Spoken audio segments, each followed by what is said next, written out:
प्रत्येक बुंद्याची जी साईज आहे, प्रत्येक बुंदा जो आहे हा तुम्हाला 38 ते 40 इंचापर्यंत जो आहे तो बघायला भेटेल मित्रांनो. आणि पूर्ण प्लॉट जो आहे हा युनिफॉर्म आहे. आणि प्रत्येक झाडाची जी हाईट आहे मित्रांनो, ही प्रत्येक झाडाची हाईट तुम्हाला 20 ते 22 फूट या दरम्यान जी बघायला भेटेल मित्रांनो. नमस्कार मित्रांनो, मी आपला मित्र ॲग्रिकॉस्ट वीरेंद्र. आणि हा जो प्लॉट आहे, आपल्या शेतकऱ्यांनी ह्या प्लॉटची लागवड जी ती 8 मे रोजी जी केलेली होती. आणि आज ह्या प्लॉटमध्ये पहिली हार्वेस्टिंग जी ती आपल्या शेतकऱ्यांची होते.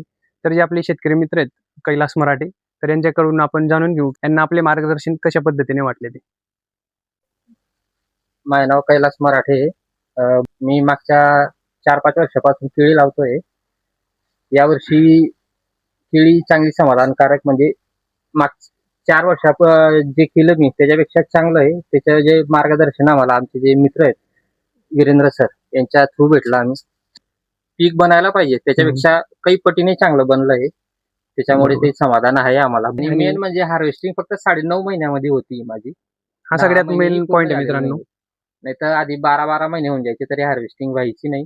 आणि क्वालिटी तर आम्हाला आधी भेटलीच नाही. पण आता जी क्वालिटी जी यांच्या मार्गदर्शन आणि आज 8 रुपयाने कटिंग होते, परंतु 3 ते 4 एक्सपोर्ट वाले फिरून गेले ना. हा 3 ते 4 एक्सपोर्ट वाले पण हे युद्धामुळे एक्सपोर्ट ही बंद आहे आणि रेट ही डाऊन आहे. त्याच्यामुळे हे या वर्षी जो प्रॉब्लेम झाला तो, पण पुढच्या वर्षी नक्कीच आपण अशा पद्धतीने करू की जेणेकरून मार्केटचा आढावा घेऊन की त्यांना नक्कीच भाव जो आहे तो भेटेल. कारण त्यांचे समाधान होईल तर आपलं समाधान आहे. म्हणून त्यांच्या हिशोबाने आपण तशा पद्धतीने जे ते काम करणार आहेत.